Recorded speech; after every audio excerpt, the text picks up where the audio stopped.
The first two competitors hailing from Canada. We stay with North American teams as America's Jenna HAUER and Benjamin STARR take to the ice for the rhythm dance. This is also their first Junior Grand Prix season, second event this fall, fifth in Ostrava in week 2. They have a personal best of 58.20. They will skate a tango and a paso.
Despite their relative youth at just 16 and 17 years old, such a surety from Jenna HAUER and Benjamin STARR from the United States of America.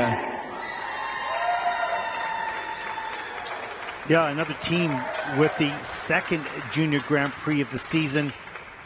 And these young skaters now, when they leave the Junior Grand Prix, and those who have already completed 2 events, will start their domestic journey. Of course, they'll compete in their own countries as they prepare to qualify for the national championships.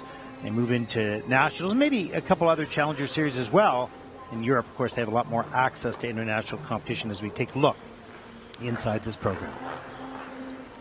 And this is the first team to encourage or force the technical panel to give it some of the precious key points, and it looks like it's been a very successful first section of the Argentine tango and second, with 6 of 8 key points awarded to the young Americans, as we look at what I thought were fabulously musical twizzles and great synchronicity.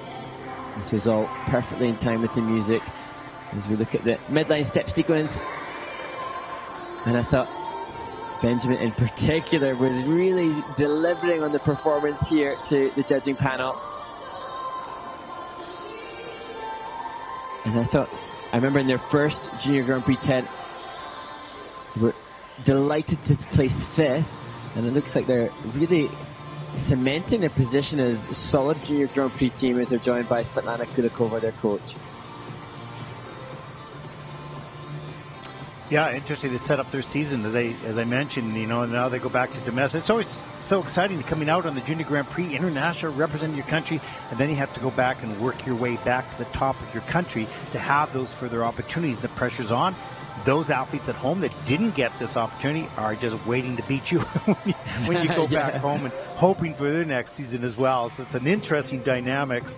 And, you know, these athletes have their destiny in their own hands. So some make it and some don't in the first year. And then it motivates them for year number 2. As we see this team sort of hoping for a good score, 58.20, their season's best so far. Looks like they might top that here. And interesting to see that there's movement already likely to happen, because the first couple, Gauthier and Thierry, were expected leaders after this group, but I think perhaps thanks to the solid technical element score given to this young American team that they might make the surprise lead at this stage. Yeah. And those key points, obviously key, right? Because they had 6 of the 8, and the Canadian teams didn't get the key points in this one. Let's take a look at the rhythm dance score. Season's best, 60.32. They're thrilled. That's the first happy reaction. Yeah, and that'll put Jenna and Benjamin currently in the first place.